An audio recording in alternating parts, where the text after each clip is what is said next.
A human tidal wave of immigrants, children and teenagers without their parents, is flooding the boundary between the U.S. and Mexico and creating a crisis for officials on this side of the border. Tonight, correspondent Shannon Bream tells us why this is happening and what is and is not being done about it. Tens of thousands of unaccompanied minors are flooding across our southern border, triggering what the president calls a, quote, urgent humanitarian situation, one his critics say the president himself created.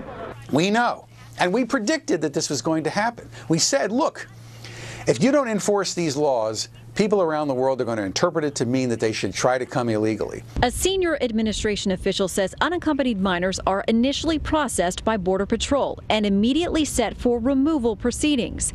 From there, the minors are turned over to the Department of Health and Human Services, which arranges for care and custody. In recent weeks, that's meant hundreds of them transferred and left in Nogales, Arizona, where the mayor says he's never seen anything like it.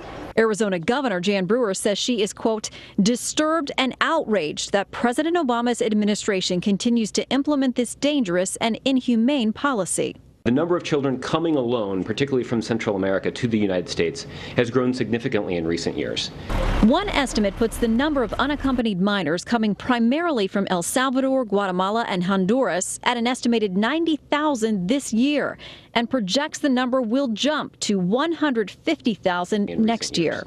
Many are escaping abuse or persecution. Others are fleeing criminal gangs and violence. And while senior administration officials today repeatedly emphasize that it is fleeing from violence and not the pull of lax U.S. immigration policies attracting the children, skeptics are pointing to the comments of Guatemala's ambassador to the U.S. on Sunday, quote, violence is not the reason. It's essentially a matter of lack of opportunities of trying to reach the American dream. A number of military bases have been or are in the process of being approved as holding locations for all these children.